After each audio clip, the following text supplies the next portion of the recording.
Avant de modifier votre première page, il est important de comprendre de quoi elle se compose.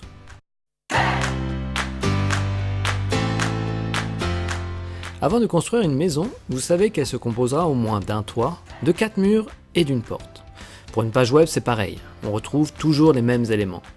Vous avez tout d'abord, en haut de la page, une en-tête, dans laquelle sont généralement situés les menus et le logo.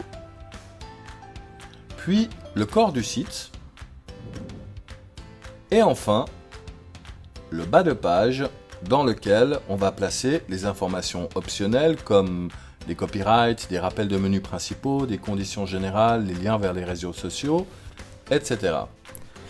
L'en-tête et le bas de page sont des éléments qui seront généralement identiques sur toutes les pages du site.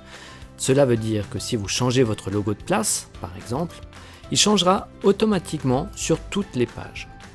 En dessous de l'en-tête du site se situe le contenu de la page elle-même, que Wix nomme le corps du site. Celui-ci est généralement divisé en plusieurs bandes. Il est très utile d'avoir ces concepts bien en tête.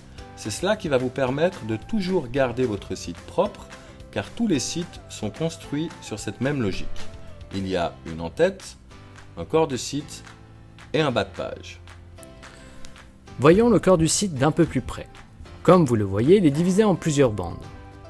Ces bandes représentent les différentes sections de la page, un peu comme des chapitres d'un texte.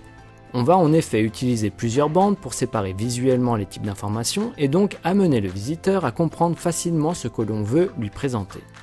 Sur ce template que nous avons choisi, par exemple, nous avons tout d'abord une première bande avec une image forte et le message principal du site. Ensuite, une bande montre un résumé des différents services offerts, bien séparés dans différentes boîtes, ce qui permet au visiteur de savoir en une seconde ce que l'entreprise a à lui offrir.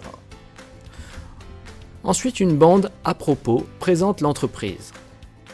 Et enfin, une bande contact avec une carte et un formulaire de contact qui donne toutes les coordonnées de l'entreprise.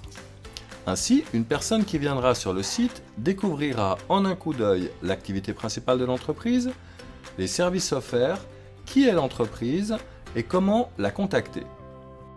Bon, si vous regardez cette vidéo et avez en même temps votre site Wix dans une autre fenêtre, vous avez certainement commencé à cliquer sur des trucs. Enfin, c'est ce que je ferai. Et c'est pourquoi, maintenant que vous connaissez l'architecture de base d'une page web, nous allons passer à la prochaine vidéo dans laquelle nous allons enfin commencer à modifier des éléments. À tout de suite!